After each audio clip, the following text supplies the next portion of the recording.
plane right now! What are you doing? Stop this! You crazy woman! She slapped a black CEO on his private jet, and 8 minutes later she lost everything. Her name was Maya. She was 26 years old. She worked hard for 3 years at Ross Technologies. She was the best junior developer in the company, but none of that mattered now. The private jet was silent except for the soft hum of the engines. Maya sat on a white leather seat across from Kalen Ross. He was the CEO. He was rich. He was powerful. And he just destroyed her career in front of everyone. He fired her during a business trip to Dubai. No warning, no reason, just a cold email sent to her phone while she sat next to him. She read it twice. Her hands started shaking. Kalen looked at her with a small smile. He said, "You were nothing before me." He said, "I gave you a chance and you wasted it." He leaned back in his seat and crossed his legs. The 2 security guards near the door did not move. The flight attendant pretended to check a cabinet. Everyone knew what was happening. Everyone stayed silent.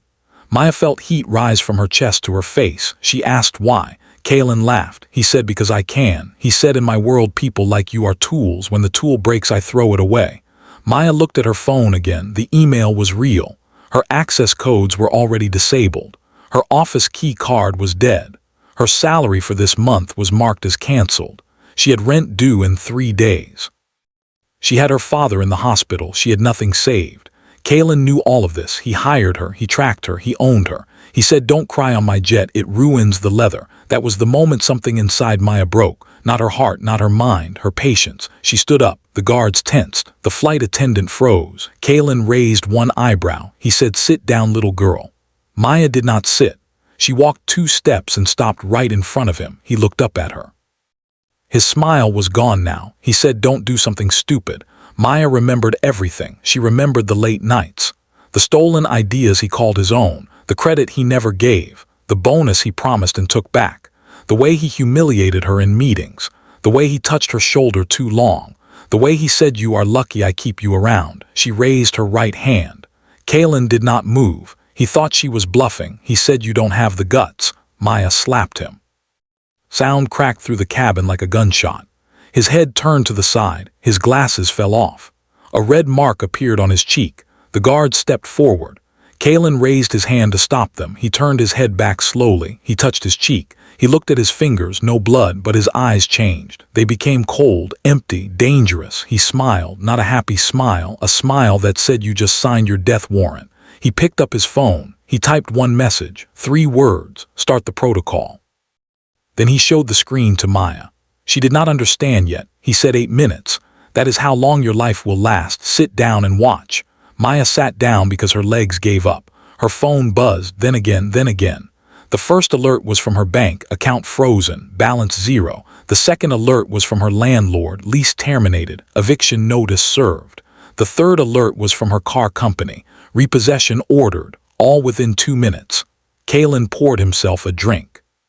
Said 4 minutes gone, 4 left. Maya's phone buzzed again. This time it was her mother. Maya answered on video call. Her mother was crying. She said, "Maya, why did the hospital cancel your father's surgery?" Maya looked at Kalen. He raised his glass. He said, "Cheers." The countdown continued, and Maya understood. She did not just slap a man, she slapped a monster. And now she had nothing. No job, no money, no home, no car. And 4 minutes left before her whole world collapsed completely.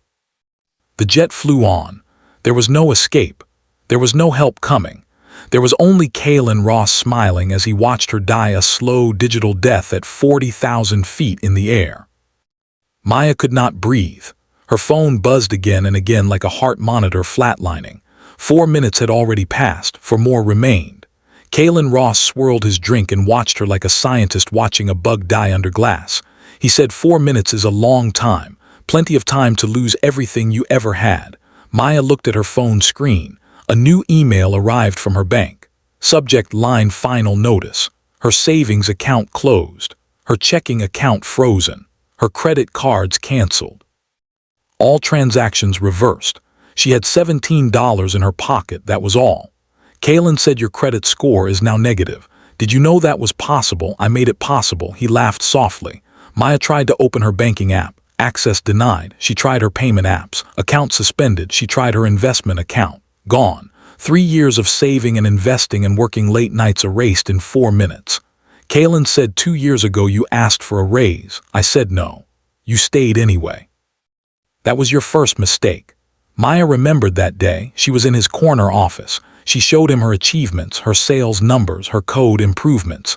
He looked at her presentation and said pretty colors and closed his laptop.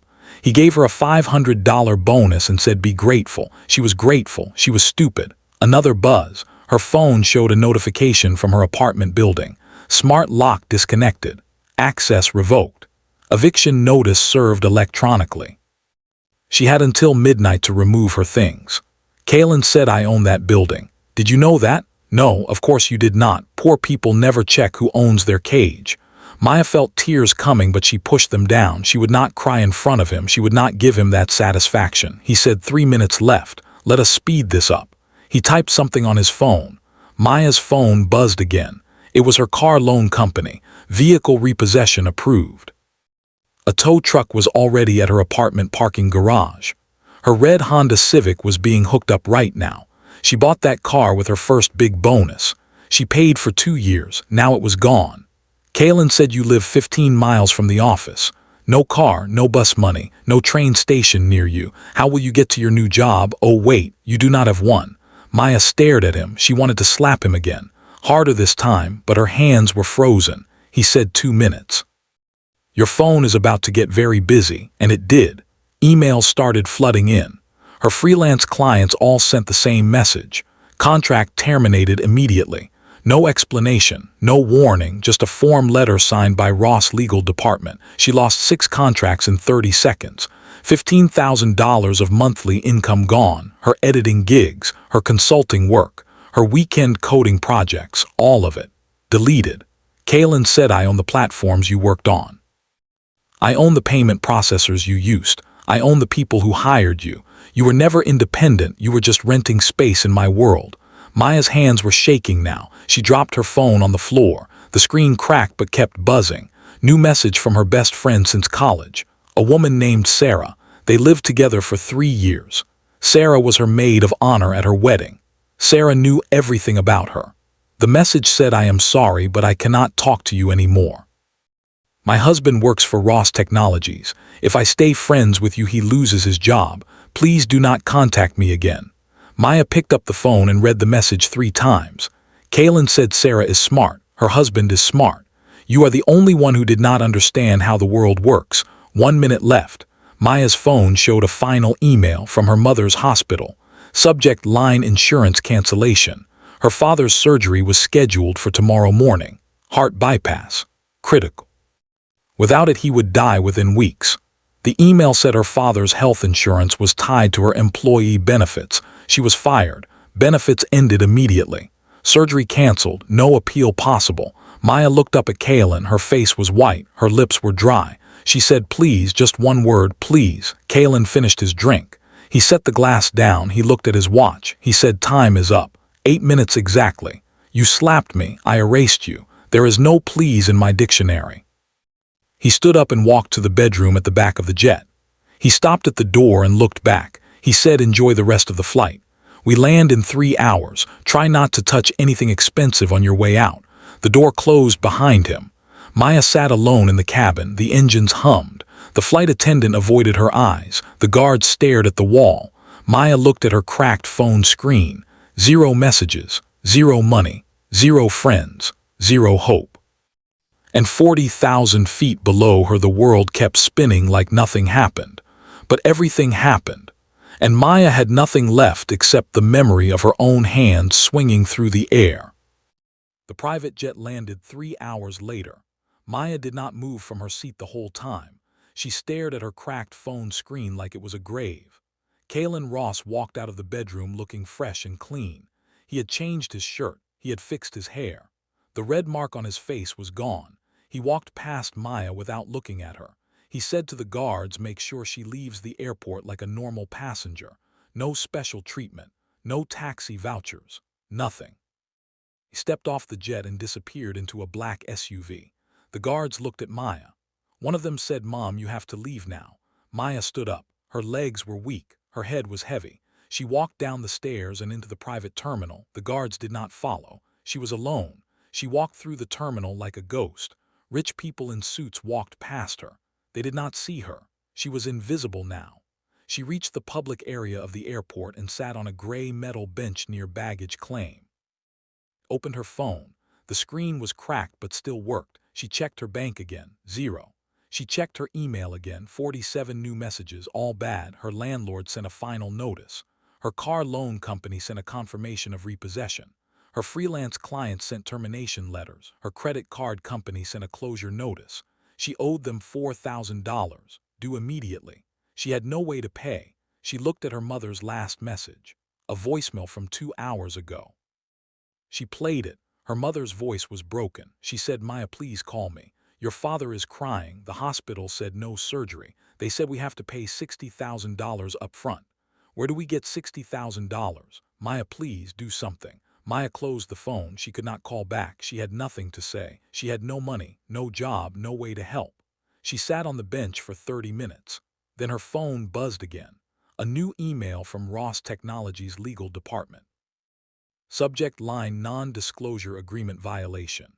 The email said Maya had signed an NDA when she joined the company. By slapping Kaylin Ross on the jet, she violated the conduct clause.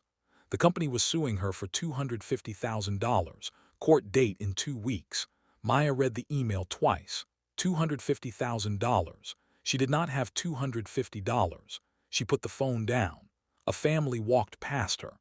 A mother and father and 2 small children. The father was pulling a red suitcase. The little girl was holding a stuffed bear. They were laughing. They were going somewhere nice. Maya watched them and felt nothing. Not jealousy, not sadness, just empty. She stood up and walked outside the airport. The sun was setting. The sky was orange and red. She had no car, no bus money, no train station nearby. Her apartment was 15 miles away. She started walking. 45 minutes later, she reached a gas station. She went inside and asked the man at the counter if she could use his phone. He said, "Pay phone is outside." She said, "I have no money." He said sorry and looked away. She walked outside and sat on the curb. A truck driver came out of the store. He looked at her. He said, "You okay?" Maya said no. He said, "Where you need to go?" She said, "My apartment." 15 miles. He said, "Get in." "I am going that way." Maya got in the truck. She did not care about danger anymore. Danger could not hurt her more than Kaylin already had. The driver dropped her near her apartment building 2 hours later. She thanked him. He said, "Take care, kid," and drove away. Maya walked to her building. The front door did not open. Her smart lock was dead. She buzzed the manager. No answer. She buzzed again. A window opened on the 2nd floor. A man shouted, "She is not allowed inside. Evicted. Go away." Maya stepped back. She looked up at her window on the 4th floor. Her things were still inside. Her clothes, her photos, her laptop, her father's watch, all of it trapped behind a door that would not open for her. She sat on the steps of the building. Her phone battery was at 3%. She had one message left unread from an unknown number. She opened it. The message said, "Miss Maya, my name is not important, but I know what Kaylin Ross did to you today. I also know something he does not want you to know. Meet me tomorrow at sunrise. Sunrise Park. Bench number 7. Come alone or do not come at all, your choice." Maya read the message 3 times. Her phone died. The screen went black. She sat in the darkness. The city lights flickered. Somewhere far away a dog barked. Maya looked at the sky. No stars, just clouds. She whispered to herself, "What do I have to lose?" Nothing. Absolutely nothing. She decided to go. Maya did not sleep that night. She sat on the cold steps of her old apartment building and watched the city turn dark, then gray, then light. Her phone was dead. Her stomach was empty. Her back hurt from leaning against the iron railing. But her mind was wide awake. She kept thinking about the message, the unknown number, the woman who knew what Kaylin did, the meeting at sunrise. She did not know if it was a trap. She did not care. When the first orange light appeared over the building, she stood up. Her legs were stiff. Her mouth was dry. She started walking towards Sunrise Park. It was 2 miles away. She walked slow because her shoes were hurting her feet. She passed empty streets and closed shops and a bus driver who did not stop for her. 40 minutes later, she reached the park. It was small and green with a pond in the middle. Old trees lined the walking path. 7 benches faced the water. She saw bench number 7 at the far end near a broken fountain. A woman was sitting on it. Maya walked closer. The woman was maybe 45 years old. She wore a black jacket and black pants and black boots. Her hair was short and gray at the sides. Her face was sharp like a knife. She did not smile when Maya sat down next to her. She said, "You came." Maya said, "I have nothing left to lose." The woman nodded. She said, "Good. Desperate people listen better." Maya asked, "Who are you?" The woman turned to look at her. Her eyes were dark and tired but strong. She said, "My name is Vivian Cross. 6 years ago, I was married to Kalen Ross." Maya blinked. She did not expect that. Vivian continued. She said, "I was his wife for 11 years. I helped him build Ross Technologies from a small office above a pizza shop to a billion-dollar company. I wrote his first business plan. I convinced his first investors. I worked 18-hour days while he took the credit." Maya listened. Every word felt true. Vivian said, 5 years ago, I found out something about him. Something terrible. He silenced a woman named Dr. Alina Vance. She was a researcher. She discovered that one of Ross Technologies' products was killing people slowly. A medical device. Hidden defect. Kalen knew. He buried the report. And when Alina threatened to go to the press, he made her disappear. Maya felt her blood go cold. She said, "Disappear how?" Vivian looked at the pond. The water was still and green. She said, "Kalen has a security team that does more than security." They took Alina from her home one night. She was never seen again. Police called it a missing person case. No body, no evidence, no investigation after 3 weeks. Kalen paid off the right people. Maya said, "How do you know this?" Vivian pulled out her phone. She opened a folder of photos. The first photo showed a woman in a white lab coat, Dr. Alina Vance, smiling, happy. The second photo showed a confidential company report, pages of data, red markings. The third photo showed a desert road at night. No people, just sand and darkness. Vivian said, "Alina sent me these files before she disappeared. She trusted me because I was the only one inside the company who questioned Kalen. I kept them secret for 5 years. I was afraid. But yesterday I saw what Kalen did to you. 8 minutes. Your whole life gone. That was the final sign for me. He is not just a thief. He is a monster, and monsters need to be stopped." Maya looked at the photos again. Her hands were shaking. She said, "Why me?" Vivian said, "Because you still have access in your memory. You know his systems, his codes, his private servers. You worked directly under him for 3 years. You know things no one else knows." Maya said, "I was fired. My access is gone." Vivian smiled. It was a cold smile. She said, "Access codes can be rewritten. Security questions can be answered, but memory cannot be deleted. You remember his passwords, his patterns, his habits. You remember the name of his first pet, his mother's maiden name, his favorite number. I need that memory." Maya stared at the pond. A bird landed on the fountain. It dipped its beak in the dirty water and flew away. Maya said, "What do you want me to do?" Vivian put her phone away. She said, "Help me hack into his private files. Help me find the evidence that puts him in prison forever. Help me make him lose everything the way he made you lose everything."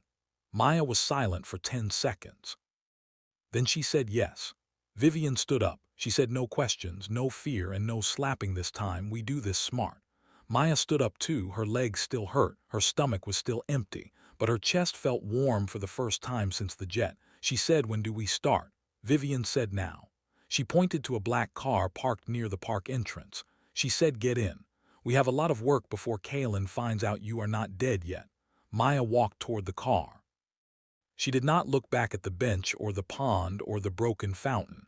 She was done being a victim. Now she was becoming something else. Something Kalen Ross would never see coming.